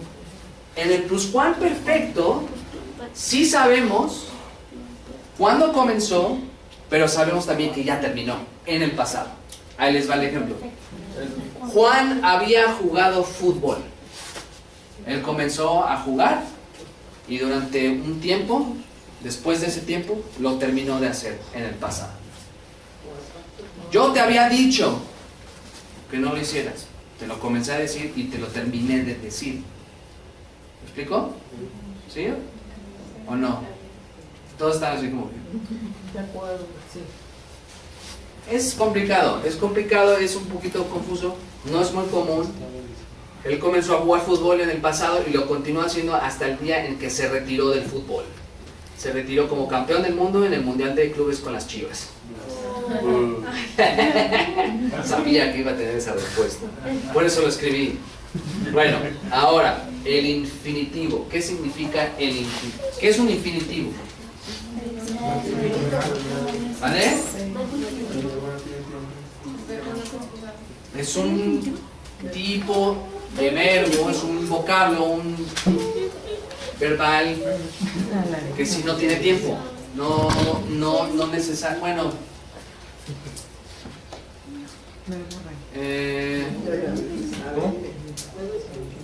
no, si tiene un aspecto temporal. Ahí les va. ¿Cuál es el infinitivo? No sé. ¿Tú lo sabes? ¿Qué significa? ¿El infinitivo? ¿Eh? ¿El infinitivo? ¿Pero qué es el infinitivo? Ay, ¿para qué vas a decir a la maestra? Tienes que decirlo tú.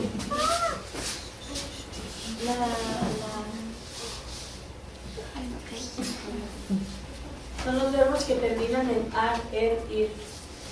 Oh, muy bien. ¿Lo googleó, hermana? Es maestra. Lo googleó, No sabía. Es maestra. ¿Es maestra usted? Ar, ir. A ver, usted deme un ejemplo. Jugando, corriendo. A jugar, correr. No. Jugar. Correr. Salir. A las barras. Googlear. Googlear. Pachanguear. Arrepentir. Pachanguear. ¿Sí? Si terminan, en español terminan con ese tipo. El infinitivo es una forma no personal del verbo que expresa una idea verbal de forma abstracta. No te dice mucho. Sin concretar las variaciones gramaticales de voz, modo, tiempo, aspecto, número y persona. Funciona como nombre y como verbo. Un ejemplo, Juan se fue a jugar. A jugar es el infinitivo ahí, porque complementa en cierta manera, o más bien modifica al verbo. ¿Cuál es el verbo principal ahí? Se fue. No. Jugar modifica el verbo, pero aquí a jugar es el infinitivo. Hermano, lo voy a invitar a predicar. ¿Cuál es el verbo principal? Invitar. Invitar. Yo invito, tú invitas. Y lo que modifica el verbo es el infinitivo. ¿A qué te voy a invitar? A predicar. Te voy a invitar a comer. Bueno, los voy a invitar a comer. Para que no me veas raro. Entonces, los voy a invitar a comer. ¿Cuál es el verbo? Los voy a invitar. Y el infinitivo es ¿a qué? A comer. Porque comer es en cierta manera, yo como, tú comes, él. ¿Cuál vendría? Bueno, ya no me voy a meter tanto. ¿Mandé? A. Aquí el verbo principal es se fue, el verbo ir, pero el verbo es complementado o la idea verbal es terminada por el infinitivo a jugar. También se puede decir jugar fútbol. Jugar fútbol. Jugar fútbol. Es un infinitivo ahí. No necesitas ponerle a jugar fútbol. No, jugar fútbol. Aquí el infinitivo no indica ningún tiempo, modo, aspecto, etc. Sino que simplemente se enfocan en la idea de jugar fútbol. O jugar balón. ¿O jugar qué? Balón. O jugar balón. Es esencialmente lo mismo, pero bueno. Comer birria. ¿Amén?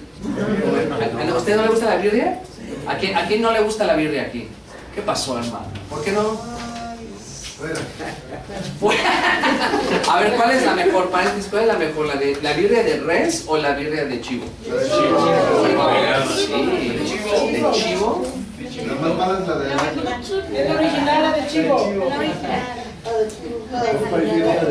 ¿Me van a llevar a comer birria? Metida en horno. ¿Sí? Yo les voy a decir esto, una vez yo comí una birria ahí en San Juan de Dios y me gustó bastante. Creo que era de chivo. No, hombre, hasta mi masculinidad aumentó unos 3 niveles, así como que me sentía así bien charro. Pero después También fue San Juan de Dios, San Juan. hablando de esquina. ¿Mandé? Que fue en San Juan de Dios. San Juan de Dios, ¿qué dije? Sí, San Juan. Bueno, entonces se fue a jugar fútbol o jugar fútbol o comer fútbol, comer birria. Algunas palabras en nuestros diccionarios son puestas de esta manera, por ejemplo, pensar, ¿no? Pensar puede ser tanto un sustantivo como un infinitivo. A pensar, a ver, volar, estas palabras pueden ser sustantivos o infinitivos. Sin embargo, el infinitivo está generalmente seguido por la palabra a. Juan se quedó ¿a qué? A pensar. ¿Cuál es el verbo aquí en Juan se quedó? Ay, ya lo dije, ¿qué mensaje? ¿Ya ven? Cosas pasan. El verbo principal es se quedó.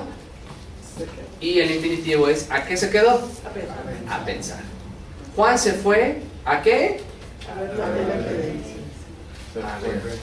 Se fue es el verbo y el infinitivo modifica ¿a qué se fue? A ver la TV. Aquí no es el objeto directo porque esto no es un sustantivo. Para ser un sustantivo para ser un objeto directo tendría que ser un sustantivo. Este es un verbal. Ver proviene de qué sustantivo vendría siendo de la visión, porque es visión, o la vista, porque es exactamente vista. Pero aquí ver, el énfasis es la acción de ver. Juan mandó a su novia a volar. ¿Cuál es el? Él mandó. Y a volar es el infinitivo.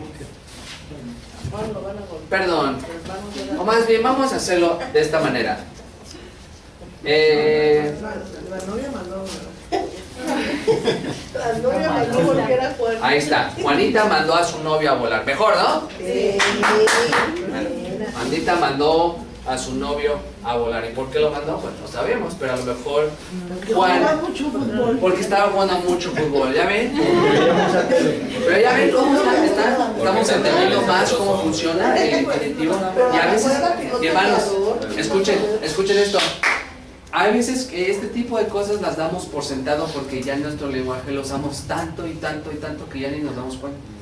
Pero en el momento de analizar el texto bíblico hay cosas que luego cuando las empezamos a comprender, este es el infinitivo, incluso hasta, yo se los digo por experiencia personal, estudiar este tipo de gramática o gramática de algún otro lenguaje endereza tu manera en cómo hablas en tu lengua natal.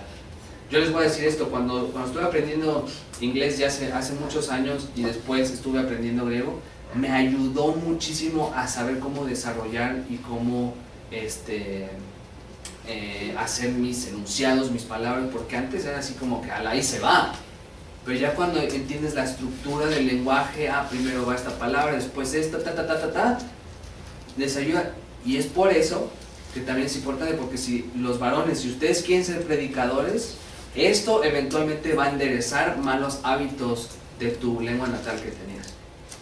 Y hermanas, a ustedes si quieren dar clases de niños, si quieren dar clases a las mujeres, igual. Amén. Amén. Bueno, el participio, esto va a ser lo último que vamos a ver. Ya nos quedan 10 minutos, qué rápido se nos está yendo el tiempo. Pero qué bueno que estamos viendo todo esto, porque ya a partir de mañana nos vamos a meter de lleno al texto y vamos a ver lo que más se pueda. El participio, ¿qué es un participio? ¿Participa?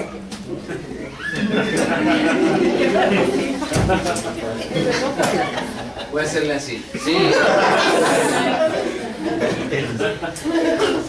¿Qué es un Ok, el participio. El participio es en gramática la forma no personal del verbo que este toma para funcionar como adjetivo. ¿Ustedes se acuerdan qué es un adjetivo? ¿Qué es un adjetivo? Esos son pronombres. No, el adjetivo, ¿cuál es el adjetivo? ¿Qué hace un adjetivo? ¿Califica qué? Exactamente, hermano. Exactamente. Yes. Puede pasar usted. Entonces, funcionan como adjetivo y en algunos casos como sustantivo. Hay al menos dos tipos de participios que debemos tener. Participios de adjetivo. La naturaleza adjetival, o sea, de adjetivo, se enfatiza sobre la verbal. En pocas palabras, estamos poniendo más atención en lo que califica el sustantivo que en el verbo o la acción. Si el participio tiene el artículo definido, el, la, los, etcétera, etcétera, debe ser adjetivo, es un participio de adjetivo. Si el participio es indefinido, o sea que no tiene los artículos, tal vez pueda ser adjetivo. Ahora vamos a ver un par de ejemplos. Adjetivo propio dependiente. Participio atributivo. Enfatiza quién, qué. Juan, que juega al fútbol, se enfermó del estómago. Ups. Comió un taco malo. O la birria que le dieron era de la semana pasada. Aquí el participio funciona para modificar al sustantivo, que es Juan, que juega al fútbol. ¿Me explico? ¿Me explico? Que juega está calificando ¿a quién? A Juan. Exactamente, bien. Ahora, sustantivo. En esta forma el participio aparece como aquel que, el que, o aquello que, lo que. Y funciona en lugar de un sustantivo y puede realizar virtualmente cualquier función que un sustantivo puede. En otras palabras, el participio que funge como sustantivo describe algo característico del sustantivo. Aquel que juega al fútbol se ha enfermado. Aquí, ¿cuál es el participio? En este enunciado. En este que está aquí. ¿Cuál es el participio? Ok, ¿qué más?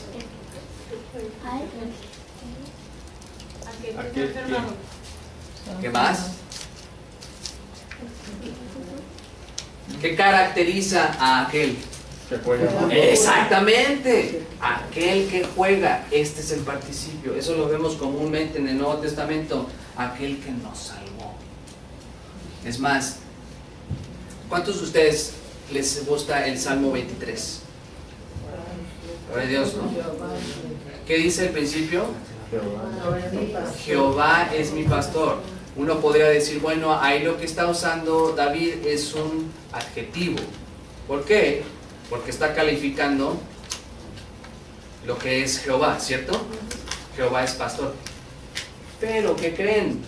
En el hebreo lo que está utilizando David es un participio sustantivo. ¿Y qué es lo bello de entender eso? Que lo que está haciendo David está demostrando que Dios, Jehová, se caracteriza por tener acciones y cuidado como un pastor tiene por sus ovejas. ¡Wow! Te cambia todo el panorama. En la misma manera en como un pastor cuida, disciplina, guarda, dirige, provee, conforta a sus ovejas, es lo mismo que caracteriza a Dios. ¿Hacia quién? Hacia su pueblo, hacia David. Oh, ¿ustedes creen que pueden predicar algo así? Imagínense a unas personas que estén sufriendo, que estén en momentos así de angustia. El Señor es nuestro pastor.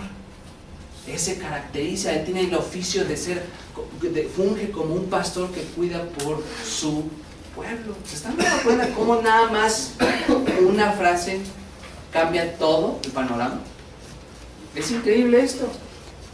Aquí vemos que el participio, aquel que juega, se refiere, en el contexto que hemos estado viendo, ¿a quién? A Juan. Este tipo de participio, como les dije, es ampliamente usado en el Nuevo Testamento, que vamos a ver más adelante. Ahora, participios verbales, la naturaleza verbal se enfatiza sobre la adjetival, o sea, ponemos más énfasis en la acción que en la descripción. Solo sucede cuando el participio es indefinido. Nuevamente, ¿qué significa indefinido?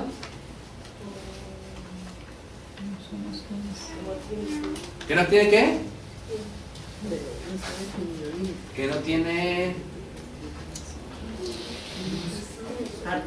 artículo. Muy bien, hermana. ¿Se acuerdan de ese juego de... ¿Cómo se llamaba ese juego?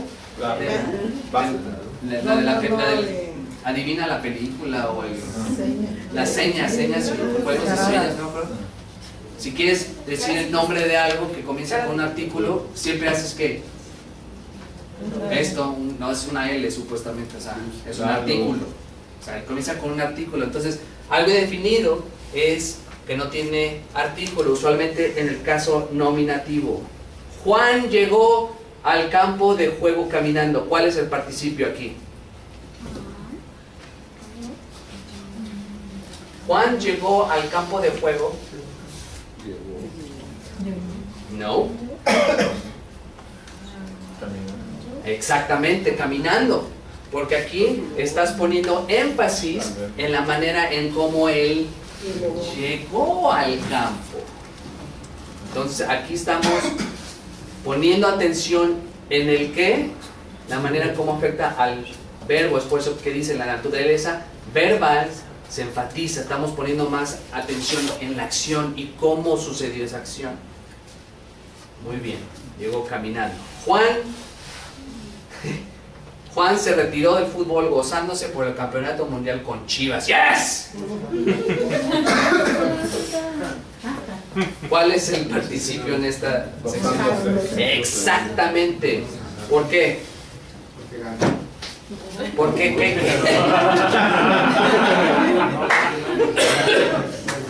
Muy bien. Porque se retiró. Exactamente. Describe la manera en cómo se retiró.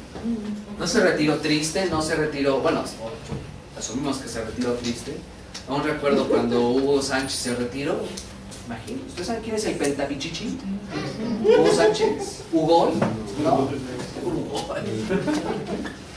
Yo me acuerdo cuando se retiró, estaba feliz, imagínate, fue quién sabe cuántas veces campeón allá en el Real Madrid. Se retiró gozándose, que es una palabra un poquito fuerte para algo tan vano como el fútbol, honestamente. Pero aquí la acción, el participio, describe la forma en cómo se retiró. Fin. Es la verdad, es lo que vamos a ver el día de hoy.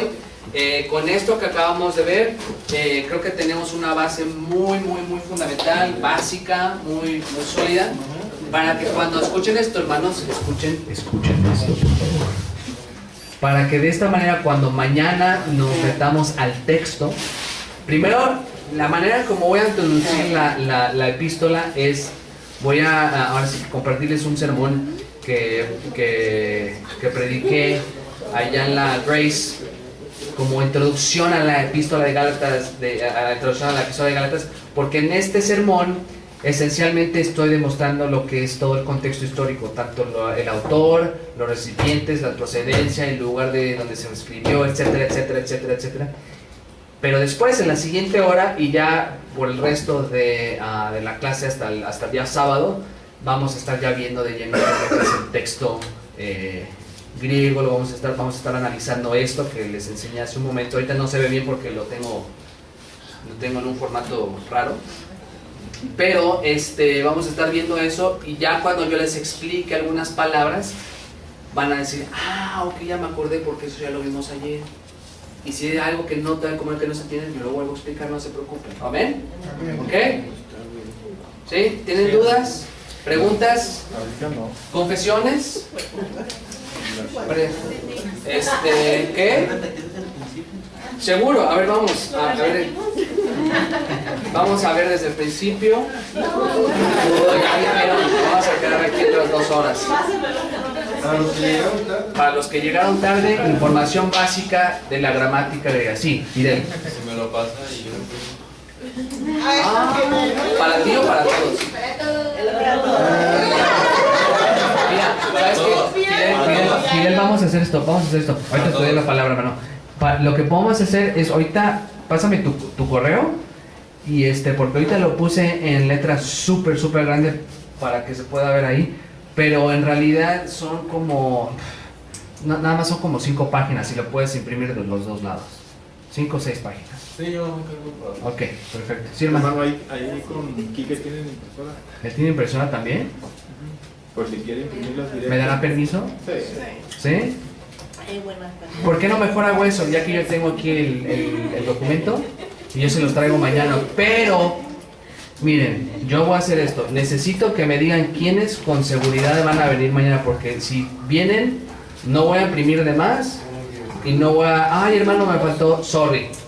Y nada de que, compárteme, nada de eso. ¿Quiénes van a venir así, seguramente? Si Dios quiere.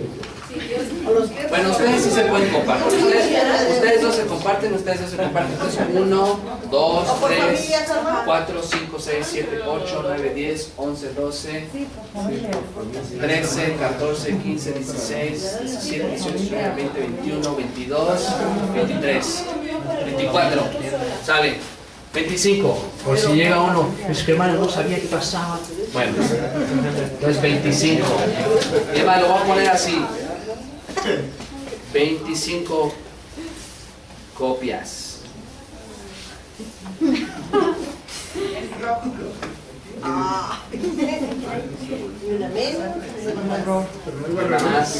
Ponga la alarma. Pon la alarma. Ok, yo les traigo las copias. Hablo con Quique y le pido eso. ¿Otra duda, hermanos? ¿Comentarios? ¿Confesiones?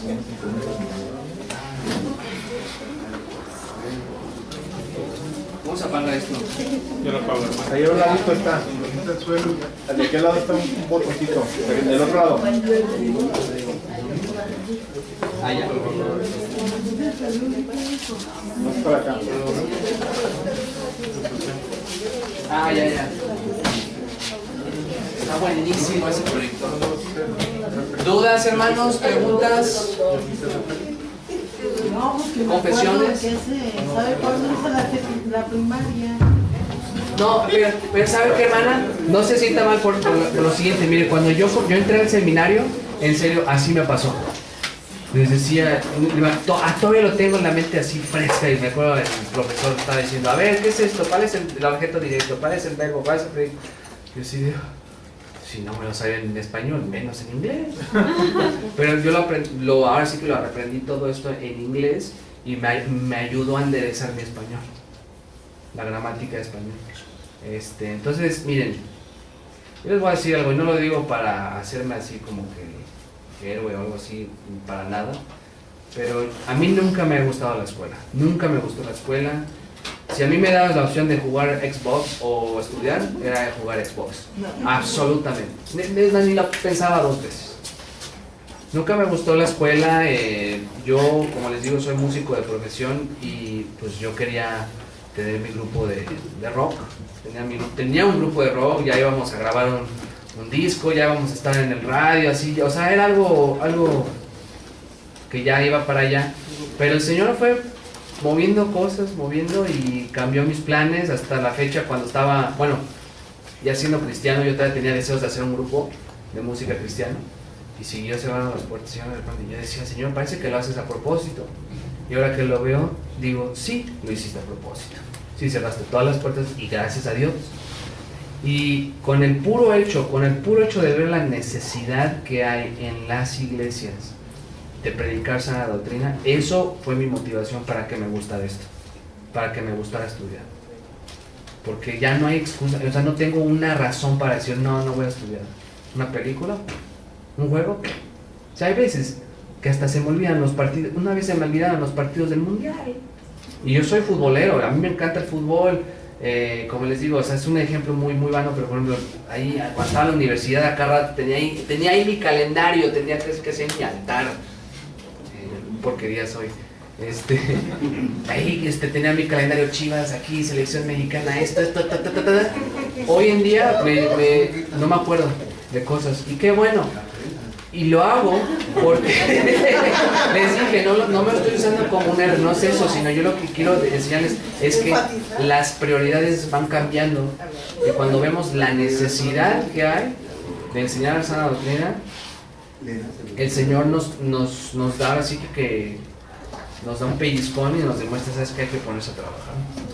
Ahora, ¿vamos a ser perfectos? No somos perfectos. Somos perfectos en Cristo, pero humanamente todavía tenemos nuestras luchas, nuestras caídas, el Señor nos restaura, pero si tenemos las herramientas, si tenemos los medios para hacer una exposición o un estudio fiel de la palabra, entonces somos responsables.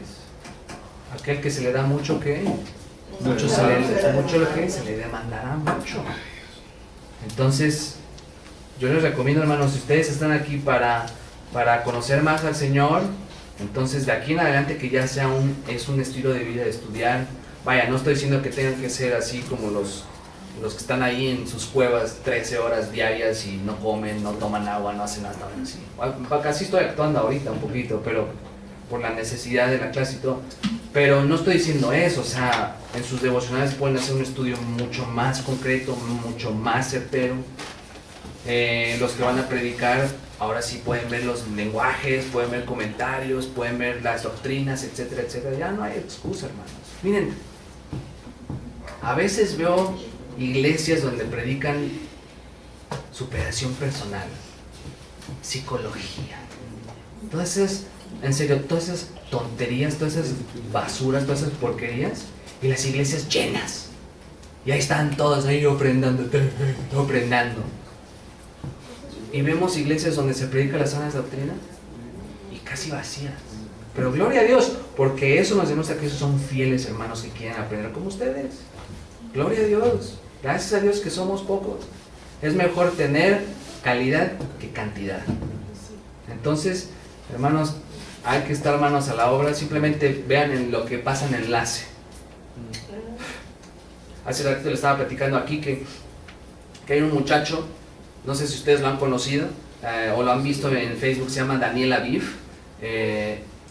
¿Tú sabes quién es? Bueno, él fue mi compañero en la preparatoria y él es actor de profesión, estuvo en Televisa, etc. Y últimamente, desde hace ya como un año, creo que empezó a decir que él cree en el Señor, y cuando vi uno de sus videos dije, wow, gloria a Dios, ¿no? Pero de repente cuando empecé a escuchar más, dije, este cuate como que anda así como que raro. Metía cosas, psicología, humanismo, superación personal, pero lo disfrazaba de piedad. Y últimamente, hace poquito, creo que la semana pasada, subí una foto donde dice, esto va a ser impactante, no sé qué tontería digo, y está una foto, él y Dante Gebel. No sé si ¿saben quién es Dante Gebel? Sí. Un falso maestro. No lo voy a disfrazar. Es un falso maestro como Cash Luna, muchos otros que, Giancarlo Maldonado. ¿Se llama Giancarlo Maldonado? ¿No? ¿Cómo se llama? Giancarlo Maldonado era un futbolista de Venezuela. Entonces, hermanos, estas personas, Dios lo está permitiendo, pero estas personas están bombardeando a la gente de pura basura. Y la pregunta es, ¿cómo nos estamos preparando para predicar el Evangelio? Para que realmente demostremos que que la palabra de Dios es viva y eficaz como una espada de doble filo. Entonces, manos a la obra, hermanos. Vamos a orar rápidamente y ya los dejamos ir. Padre Santo, te damos gracias por este tiempo. Te pido que bendigas nuestros estudios y que de ahora en adelante seamos más y más fieles. Confórmanos cada vez más a la imagen de tu Hijo Jesucristo. Ayúdanos a ser fieles. Y Padre, ayúdanos a gozarnos en estos estudios, porque lo hacemos últimamente para tu gloria, con ese propósito. Y Señor, confiamos en que todo lo que hacemos va a ser para predicar tu evangelio y darte la honra y la gloria. Lleva con bien a mis hermanos a sus hogares o a donde vayan, y gracias por esta preciosa oportunidad. En nombre de Cristo Jesús, nuestro Señor y Salvador. Amén. Buenas noches, hermanos. Se portan, se cuidan.